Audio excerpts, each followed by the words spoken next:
Good morning. Welcome to Weekend Facial Plastics. I have two questions for you.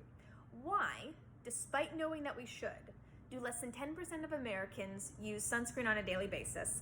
And why is your toothpaste potentially toxic? I've been reading a book this week, popular business book called The Power of Habit. I'm sure a number of you have read it. And it's been talking a lot about the combination between consumer psychology and the brain reward system. In World War I, when we were recruiting for military service, health officials declared dental hygiene a national security risk because so many new recruits had rotting teeth. Now, was it because there wasn't toothpaste available? No. Was it because the toothpaste available didn't work? No, in fact, it was very good. The problem was that simply nobody brushed their teeth. And then along comes a businessman in the early 1900s. His name was Claude Hopkins. He was one of the first people to put together consumer psychology and behavior and the brain reward system. If we want to develop a product that consumers use all of the time, we have to develop it into routines and habits. And you do this by creating a product where when you use the product, it triggers the brain reward system. This can be a sensation, a tingle, a smell, a foam, or a bubble. For example, research has shown that the creation of bubbles is actually a huge trigger for the brain reward system. So much so that when you're not using the product and you get a cue, your brain craves that trigger, so it brings you back around to using the product again. What does this have to do with toothpaste? Okay. What we realized is that this brain reward system can be triggered by almost anything added to products.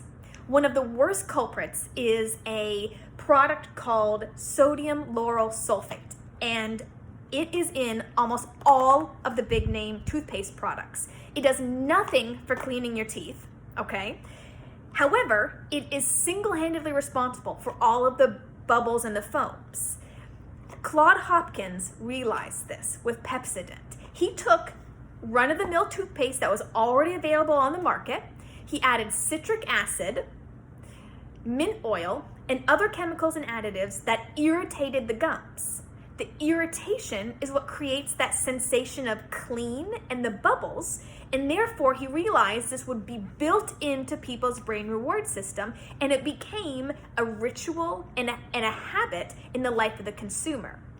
Other manufacturers caught on to this fact, and they started adding all sorts of other chemicals to their daily household products. For example, shampoo. I used to use Tresemme to clean hair after doing a facelift. In Tresemme is a product, an additive called sodium lauryl sulfate, SLS. It's the same thing that's in here. It has nothing to do with cleaning your hair.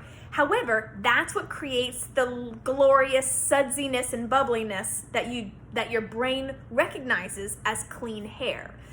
Do you know what else this additive is used for? It's used in car engines as a degreaser, and there are even research studies that have tested it as a shark repellent. Now, I don't know about you, but I really don't love the idea of putting something into my body that is also in my car engine.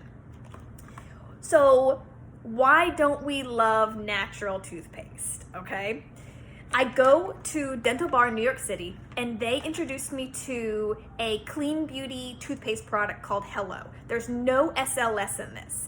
Because there's no SLS, you don't get that foamy, bubbly sense of clean after using the toothpaste. Same thing with shampoo and conditioner. Why do people not love natural shampoo? And it's because it doesn't have SLS in it. It doesn't have that chemical that is single-handedly responsible for all the bubbles and the foams. Remember, the SLS has nothing to do with cleaning your hair. It's actually a really toxic degreaser. I use, for a shampoo and conditioner, the Sans products. They're completely non-toxic, and full disclosure, I'm chief medical officer, but I do use them every day to clean my hair, and they don't have SLS. like I said before, why do people hesitate with clean beauty products? And it's because they don't trigger the brain reward system like you're used to. Now, the big name products are relying on the assumption that you are not smart enough to know the difference. They're relying on the fact that you are so ingrained in this reward system in your brain that you're not going to be able to take them out of your daily routine. You're not going to be able to incorporate these other kinds of products. What I encourage you to do is to realize that the reward isn't a physical stimulus. It's the fact that you're not using something that has additives and chemicals in it. They're just as effective, but they're not going to trigger those same sensations, and you're smart enough to know the difference. I encourage you this week to take a look at all of your clean beauty products and to take a look at the ingredients, see what's in them for yourself, and then make the decision that's right for you and your family.